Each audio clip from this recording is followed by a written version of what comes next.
বিসমিল্লাহির রহমানির রহিম। প্রিয় কৃষক ভাইয়েরা, আসসালামু আলাইকুম। এই যে দেখেন, এখন তো কোভিড সিজন জানেনই, শীতকালীন ফসল। আপনার দেখা গেছে কি, আপনার অনেক সময় আমরা কবিগুলা যখন বিকালে কাইটা রাখি, কবিগুলার একটা কালারটা একটু ডিসকালার হয়ে যায় এবং তরতাজা যে একটা ভাব এটা থাকে না।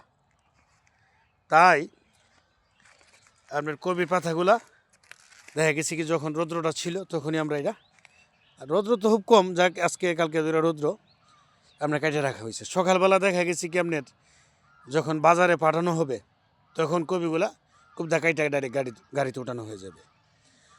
তো পাতার মধ্যে অনেক কুয়াশা থাকে, আর প্রচণ্ড শীত, কুয়াশার পানিয়ে একদম অবশ হয়ে যায়। তো তাই দেখা গেছে কি, জিনিসটা করে রাখলে অনেকটা সুবিধা। আর বিশেষ করে কবি প্রায় শেষ পর্যায়ে, এখন মোটামুটি শেষ হয়ে গেছে, আর হয়তো আজকের পরে কালকে কাটলে শেষ হয়ে যাবে ইনশাল্লাহ।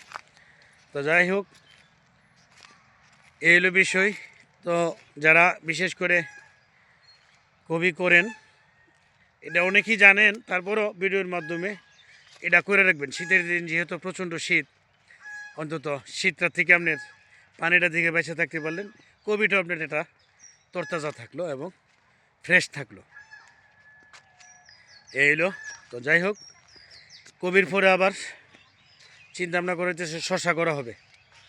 রমজান মাস সামনে, তাই রমজান মাসের উপলক্ষে শশা করা হবে।